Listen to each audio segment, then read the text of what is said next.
Hi Kelly. How you going, Kelly? Good, thank you. Good. So Kelly Zarafa is here with us today just to talk through her story of Lean Change. Kelly works for a banking organisation in Australia and attended our Lean Change workshop last August, so August 2016 in Melbourne. Yep. We just caught up with Kelly as we're here in Melbourne this week. We just wanted to ask her a few questions about her experience of Lean Change. So welcome. Thank you. Hi. There you go, right. So, I suppose really just starting off in terms of your experience around the Lean Change workshop and probably maybe just talking through what were the three maybe tools that you took away from the workshop and just talk us through maybe how you've actually then used them when you went back into the workplace. Okay. So yeah, I was pretty pleased to come to the workshop because I was already in a Agile project as a change manager and lead. Yeah. And we were already testing and trying a few things that were a little bit different to the waterfall methods that we use in change. And we really wanted to just come to this workshop to sort of think about what else could we bring to the project. So the key tools that we sort of picked up and we felt that you could introduce, you didn't have to wait to start another project. It was around what could you introduce to support the change outcomes you were looking for in the project. So we certainly we did a bit of human-centered design thinking in our project already, and we had a banker journey, and we're looking at how can we actually measure that journey to see whether we're successful. And we found the change tracker, the measurement tool, the experiment tracker. Yeah, that was a perfect thing for us to sort of pick up and think about how we could apply that. And that helped us look at all the activities we were doing. So we sort of retrofitted what we had done, and we looked at how we could measure that in a way that we actually measured success on a tracker board. And we were able to display that visually across the project. That was really successful. We were able to showcase that to our sponsors, and it really picked up some really good points of activities that we had done before. For example, we produced a learning simulation that was very, very new for the organisation, and that was as a result of some of the pain points we saw in the banker journey. And the sponsors didn't quite get what we had done until we actually visually showed them on the tracker how successful they were. Yeah. And it ended up endorsing that tool and being able to embed it a lot faster in their business. So that was really successful.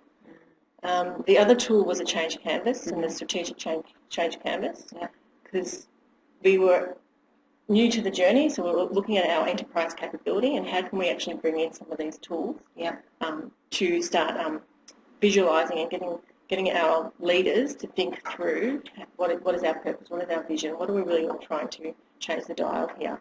So we're able to use that strategic change canvas to get them through thinking around their vision, their purpose, what was sort of the options, their perspective. So we picked that all up in the change canvas, and we're able to visually measure that as well.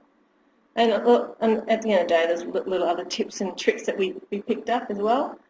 Even just using being able to explain the feedback-driven approach around using your insights that you normally use from a change lens, and how then you can just options and experiment. Just thinking about it from a 2-week cycle loop. Brilliant. Fantastic. Yeah. So for you then, what was sort of the key success factor for you personally? I just think it was just something that you could really anchor your experience on. I'm quite a practical change manager, so I sort of use a lot of my experience. That's the way I sort of learn, I suppose. And I felt that the success of this project is that you get that practical understanding of those tools and tricks, so you can actually just get in there and try it. So for me, it was being able to anchor back to some of that approach, and be able to then be confident to go out there and try those methods. Yeah.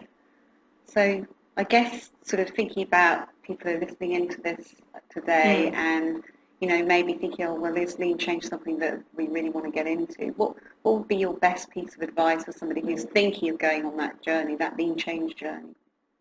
Well, I think it's because it's very complementary to some of the other techniques we use. So I think it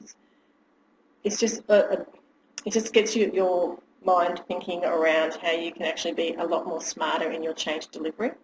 So I think change delivery and change managers can sort of hang on to their practices, hang on to their methods around the BIA and change plans, and I think the lean change management gives you sort of, I suppose, the permission to try try to break your own sort of change cycle around how you manage change, and it certainly resonates with your users, with your the people that you're supporting through change, because they're not as hung up to our practices than what we are. And at the end of the day, we all can manage change. We do in our daily lives. Yeah. It's a matter of how do we actually use this as, from a change practitioner, have that permission to just try something a little bit different and just get back to the basics around what are we trying to land from a change perspective, and what are those outcomes we're achieving.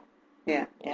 Fantastic. Yeah, great. So what I heard there was really around that practical application, being able to walk away after 2 days and just starting to experiment with the tools, but also that it was really important in terms of where your organisation was at the time, and that you were able to go back in, regardless, you actually already started on that journey, you could actually go in and retrofit, as you said, to where you're already at. So you didn't need to start a new project to be able to go back in and start using the tools. Yeah, exactly. So I think it's as we know, you can adapt it to any environment you're in. So I think it's just another way of learning and another way of another toolkit in your bag that you can use. Yeah, I definitely recommend it. Yeah, it's really good.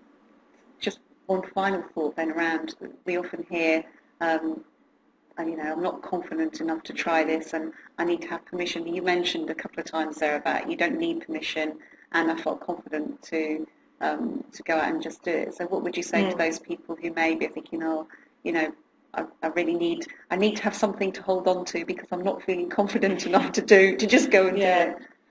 Yeah, look, I think it is. I think it's maybe potentially using some of if you are in a change team and you've got a couple of people that are willing to give it a go, maybe actually just try it yourself.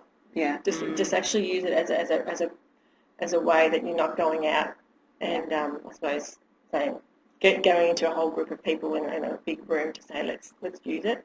Do your own practice first and try it. Bring your book in.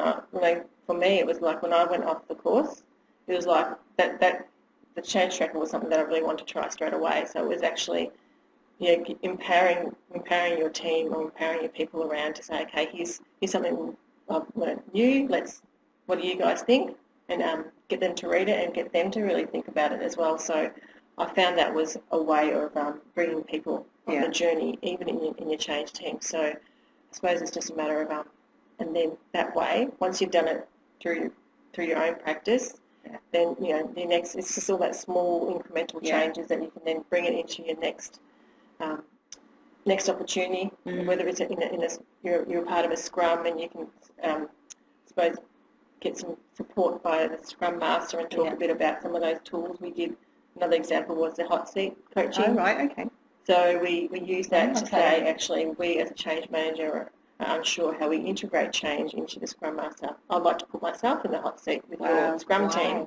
So those type of things, just put it out there. That's brilliant. Fantastic. Just try it. Just go with it. Yeah. Because it's about learning. You don't know right or wrong, and you don't know where it's going to lead to. So brilliant. Okay. Good on you for putting yourself in that vulnerable position as well. That's just awesome. Great. Yeah. Okay. Well, thanks, Kelly. Thanks for your time. Really good. And we'll obviously stay in contact. Yeah, we'd love to hear how you guys go in the next sessions and.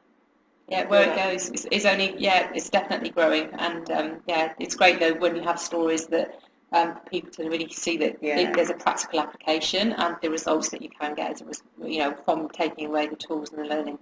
Yeah, it's not in every situation. You just need to. I think it's the important part is actually just keep on trying and just remembering and reflecting on what may have worked in one part, may not work in the next, or it could work again. Brilliant. Okay. Thank you so much. Thank you. Thank you.